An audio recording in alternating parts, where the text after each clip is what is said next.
In today's video, I'm going to be diving into the diet nutrition program Metaboost Connection by Meredith Shirk, also known as Svelte Training, giving you my complete, unsponsored, honest review as a qualified health and fitness coach. If you are new here, my name is Emma.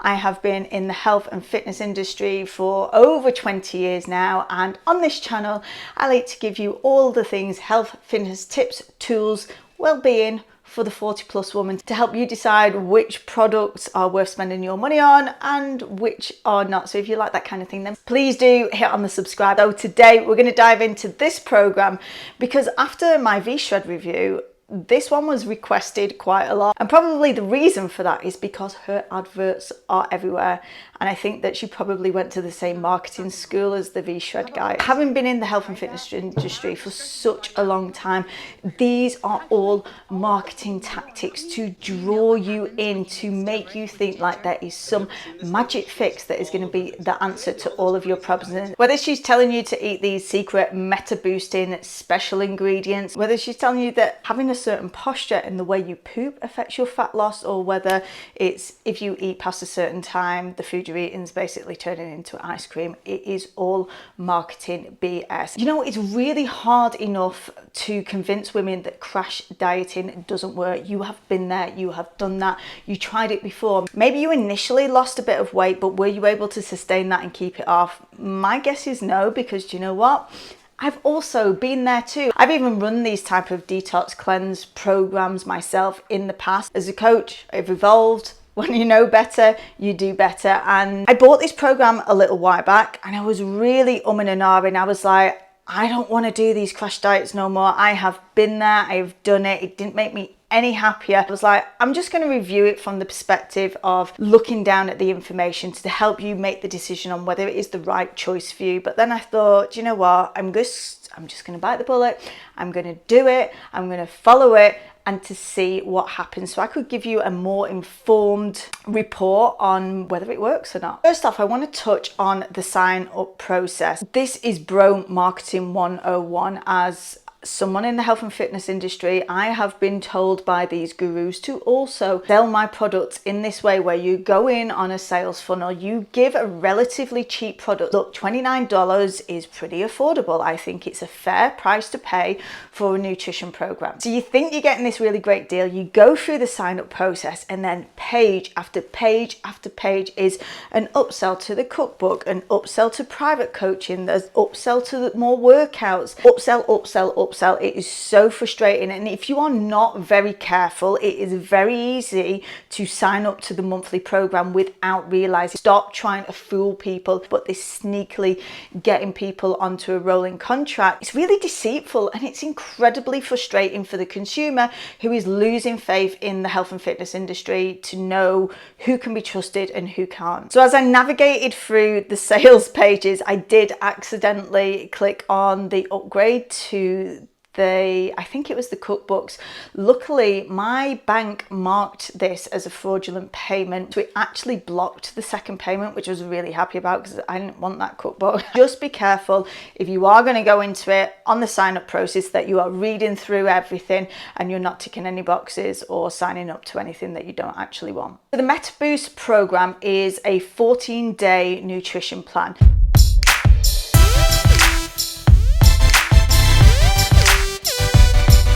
Okay, on the first day, this metabolic flush, my goodness, we're not eating very much, are we? So on my morning smoothie, I definitely didn't have the pomegranate or the mango. I will buy those when I go to the shop today, and I also don't have any salmon, but I do have some fish in, so we're going to work with that, but literally it's fish and broccoli. And then it's not eating any dinner. We're only having a smoothie for dinner. Oh, mon Dieu. We've got a midday power snack, and then dinner, we've got the Meta Green smoothie and this fat burning elixir before bed. Probably going to be hungry, and I hate doing this around my kids, not eating a meal with them. Probably just will tell them that I've already eaten. I certainly don't want to push practices onto my kids. After this, it's only the first day that's supposed to be like a detox, a metabolic flush. You're just consuming a lot less food. drinking more water, and yeah, packing in some nutrients, which is always a good thing. They're kind of like what they would say anti-inflammatory foods, so even after the first day you could expect to lose a lot of kind of water weight, as there's not many carbohydrates going on in this. So we're gonna cook some fish. Do not have any salmon in, but I do have these frozen fish which we're going to work with. Of course, is fresh always better? Hell yes, if you can get fresh fish, perfect. I live in the mountains. I live a long way from the sea. Even any fresh fish that we do get around here isn't going to be all that fresh. Frozen is going to be the next best thing, and I will get some salmon later. I even got a broccoli. Yes, I have. So fish and broccoli is basically what I'm going to be having.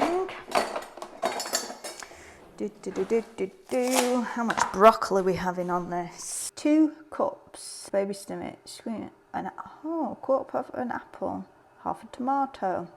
Okay, so there is a little bit more. It doesn't have to be salmon. You can have any lean meat, which is cool. So we've got broccoli, we've got, just say baby spinach. I don't have any of that in. I might just have some more greens on the side.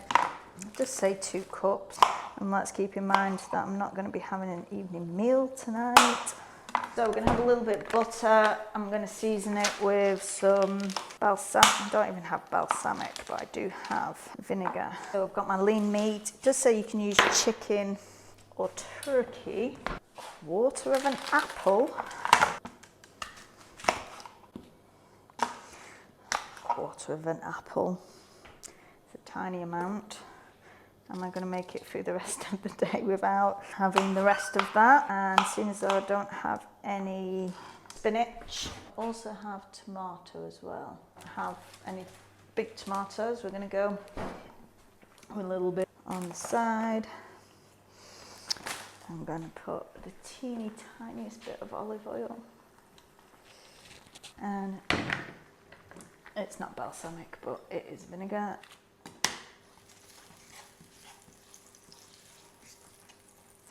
I mean, I'm all for packing in all the nutrients. There's nothing that makes me happier than being so self-righteous as like, I've had the most healthy meal ever. And this is really a program that has been requested for me to do a review on for such a long time, and I really put off doing it, with some salt and pepper. And the food's definitely not a problem for me. I'm quite basic with my eating just because I'm not very good at cooking. It's got to be basic. But this easy meals I'm all for, and they don't always have to be boring. Like, I think just adding some like mixed herbs onto your lean meat is a great way to add some flavour. So this is an Italian one. I think the Mexican one's my favourite, but we're just going to put this on. Although that says Italian, but the top of it says Cajun, so I don't know what that is, but we're going to stick it on top. And I don't like my broccoli too overly done. I would really prefer to steam it. We want to lock in nutrients. And of course, drinking tons of water. Always, always remain hydrated. You know, because a lot of things in health and fitness don't change massively. Things seem to come round in cycles. And at the end of it all, really the basics don't change all that much. And I can see how when I've done cleanses and detoxes, so-called detoxes in the past, the best thing about them is that they really help you to evaluate your behaviours and habits around food, because most of the time it is about breaking habits that we kind of just fall into. So it really puts a spotlight on those. So it's not just about the program itself. Is highlighting what are the behaviours that maybe aren't serving you. For me, I know that within a recent challenge I did with my own members, we looked at alcohol consumption. We also looked at sugar and processed carbs. And those are the 2 things that for me, in my own diet, I know that I need to keep in check. So it wasn't so much about the diet, it was about looking at the habits and behaviours that aren't really supporting you. And whilst doing something like this, is it the magic be all and end all? No, I don't think it is, but it might help you to highlight what are some of the things that you need to cut back on or make changes in within your diet. Does it need to be as restrictive as this? No, I don't think it does. And this is the big thing about what I work with in my own clients, is helping to do it from a space if it doesn't have to be all or nothing. We can introduce some things, but you can still enjoy some of the things that you love. This particular program is quite restricted, and that's one of the things that actually I find frustrating within her marketing, is like the V-Shred guy is. She's telling you all these promises of like, that there's one advert in particular where she answers the door in a bikini, because who does that? Answers the door to the delivery guy, and talks about how she still eats pizza but looks like this. But yet within her program, definitely no pizza in it. I've not seen any pizza anywhere on the list. Let's also keep in mind that she is, and talks about being an ex-athlete. You know, genetics has a lot to play. And this is the thing, people prey on the fact that if you eat in this way, then you are going to look like me. And that's just not the case. Like ever, we don't take in the factor genetics, past experience with health and exercise. I've always exercised. I've exercised my entire adult life. Have I ever looked like a fitness model? No, because my genetics don't lean towards that way. I've always been someone who gains weight really easily. That kind of got more of a case, one, as I got over the age of 40, and two, being recently diagnosed with PCOS. I definitely have to be a lot more careful with things. So actually, this looks pretty good. I'm not gonna lie, I'm looking forward to eating this. I'm gonna put a bit of salt on top of this. Pretty basic, simple, high in nutrients. Definitely nothing bad about this, but as this is gonna be my only full meal of the day, I'm gonna sit down, I'm gonna savor every single bite. Been and done a shot. We are now at like 10 to 5, and the prospect of only having a smoothie for my dinner is not filling with me with much joy. I'm not super starving, definitely feel a little bit hungry, but it's getting me out of the habit of like snacking. I would normally have like snack on something just mindlessly, so it's definitely helping with that. I did get my fresh salmon, as fresh as it can be when you live in the mountains. But yeah, they didn't have any. I was going for frozen mango, didn't have any in the shop, didn't have any frozen cherries. This is mountain life and life in France. You can't always get these things, and I refuse to buy cherries in France. Oh, so expensive. You can pay like 13 euros for a tiny punnet. They didn't even have any in the shop, and I would refuse to pay that much anyway. So we're doing what we can with what we've got, because one, I'm not making myself bankrupt, and two, there's more to life. So I had my smoothie just earlier, and I'm not gonna lie, I'm absolutely starving.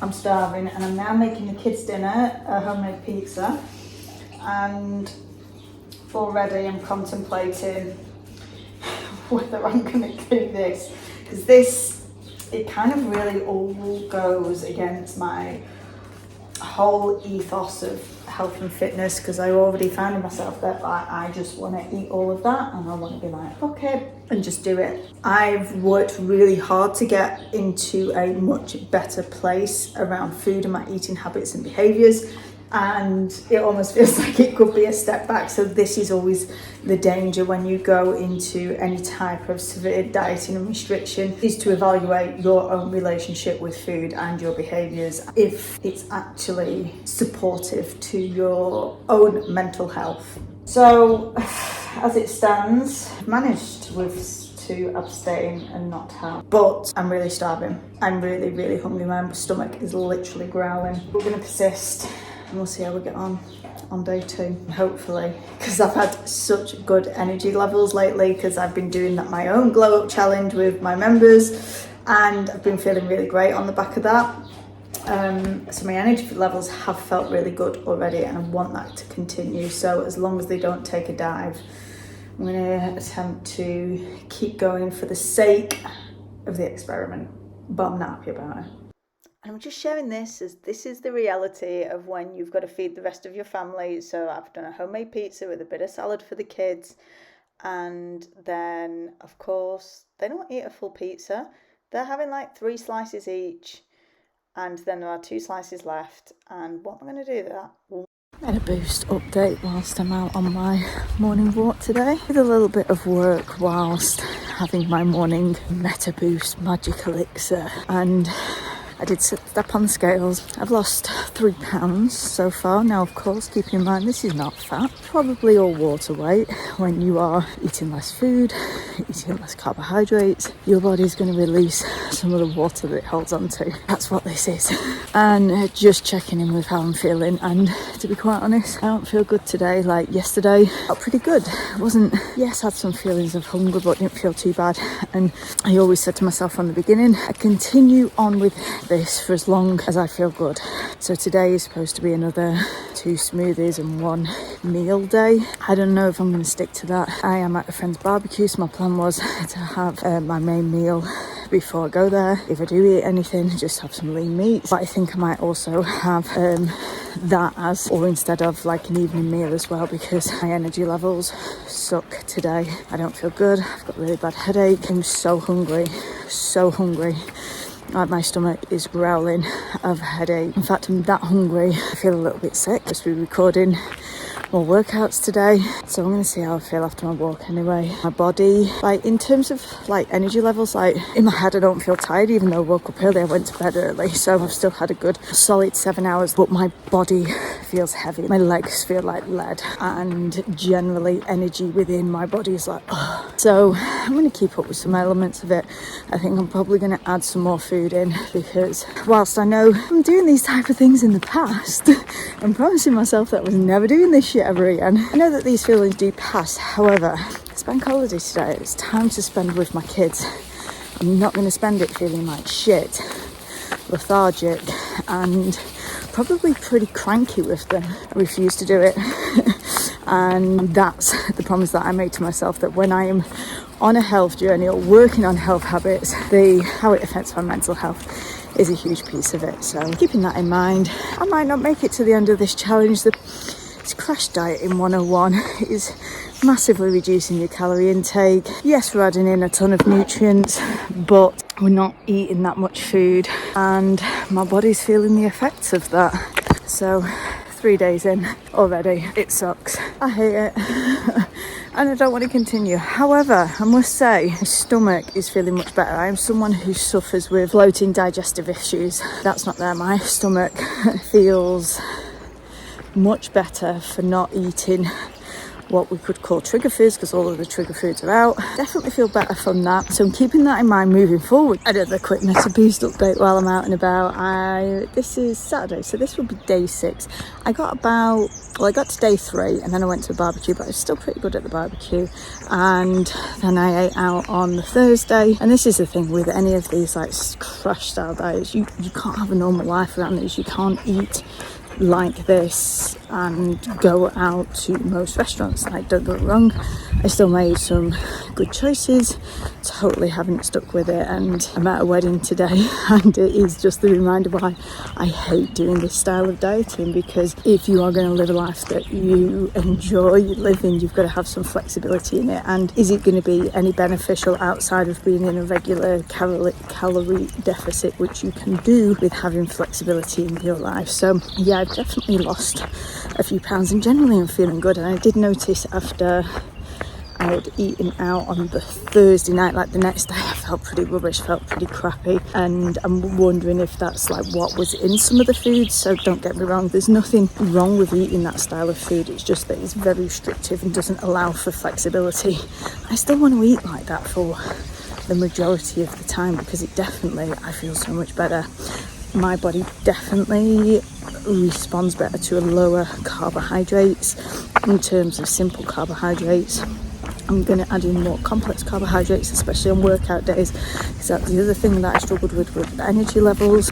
So moving forward, I will still use some of the recipes. I'm just going to allow myself that bit more flexibility in my diet, and to enjoy things like being out with all of my friends today and being at a wedding without having to say no to life, because I've been there, done that. And you know what? Life is too freaking short to just be on a diet all the time. So every day I was having the same smoothie. It was just more cost effective. I was having the morning elixir. Really actually enjoyed the ginger shots. And again, that's something I'm going to keep up with. It's got ginger, it's got coconut water, it's got lemon in it. Are they all good for you? Absolutely. Are they going to be beneficial to support your body? Absolutely. Is it the super miracle that's burning belly fat? No. On the workout side, and this is another thing, she talks in her videos of like how you don't need to go to the gym anymore. You just need to do this 7 minutes per day. And look, at the person that this program is targeted at, if it's someone who is completely sedentary and they just start doing that 7 minutes because it feels really achievable, I am absolutely all for that. The problem I have is the way that she talks about these specific exercises are going to be able to help you burn belly fat. They're going to stop your saggy arms. They are Pilates, I suppose, inspired isometric movements targeting different body parts. Although she actually talks about these 7 minutes, when you look at the workout program, you're supposed to do 2 of these workouts together, so it's actually 14 minutes. She also talks about how you can add in walking, running, swimming, all of these other things. So again, the things that she's talking about on these adverts is not even what's in the program. This is what is so frustrating to me, that you lure people in, get them to pay, and then what you give is not even what you say, or that it's not backed by science. And I even went and had a look through her YouTube channel, and not that there is a problem with any of these workouts. I'm all for getting people to move. However, it's the wording and how it's sold. And I suppose we come to this thing, do you blame the player or do you blame the game? Because there's no denying that when you have a love handle or lose belly fat workout, people click on it more. But it's so misleading and it's factually incorrect, because you cannot spot reduce with specific exercises. Sure, you can change shape and tone or definition by working a certain muscle group, but you are not going to lose belly fat by doing that specific workout. The belly fat reduction comes from balancing hormone levels and being in a calorie deficit. So rounding it all together, does Metaboost Connection work for weight loss? Well, yeah, because it's a really restrictive diet. You are going to be reducing your calories down. You're going to be doing a minimal amount of movement. I lost 3 pounds in those 5 days. But guess what? As soon as I started adding more flexibility back in my diet, it came back on, because you know what? It's not fat loss. What I lost was water weight from being low in calories and low in carbohydrates. But what also happened was low in energy levels. My energy was flat on the floor. I was narky, I was grumpy, and it was not something that was going to be sustainable for me. Am I going to take parts of it moving forward? Absolutely, because I actually enjoyed some of the recipes. It was the reminder to me that when I go to reach for my mid-afternoon snack, I don't really need that snack. And this is where I come with the conflict, because there are some changes that doing this type of thing can help you really realize and break some habits. However, I always say with my clients, if it doesn't feel sustainable for the long term, it's not going to last you forever. So any weight that might be lost initially is probably going to come back on. And this is the biggest problem with crash diets, is that people go into this all guns blazing. Maybe you might like drop 10 pounds over 2 weeks, and that feels amazing, but you can't live your normal life whilst eating in that style or manner. The workouts are okay for getting people moving. Is it going to be the answer to all of your fat loss problems? No, actually, workouts have very little to do with fat loss. I'm not saying that they are not important. They are important for your health, your heart health, your brain health, energy levels. They also become a very key and important role when it comes to fat loss maintenance and helping you to support and sustain a good metabolic rate. So I will be adding more complex carbs back into my diet. I need those energy levels for my training. I'm a very active person, so whilst it may have been nice to explore some different recipes, it is simply not a sustainable diet program for me. And I just want you guys to remember that anybody claiming to have the magic formula for fat burning, it's all sales and marketing tactics. If you are interested in burning body fat There's a very simple process. You don't need to go into these stupid crash diets. Keep it simple. If you are struggling or you need a little bit of guidance on that, you can get my free 5-day kickstart challenge where I walk you through these steps and more, where you can work towards feeling better in your body from the inside out without having to go on stupid crash diets. I hope this has been helpful for you. Let me know down in the comments. Maybe you've tried it. Maybe it worked amazing for you and you kept off all of the weight that you lost when you were on it. I would love to hear from you and your experience. And if you have any suggestions that you would like me to review next, let me know down in the comments and I'll see you on the next one.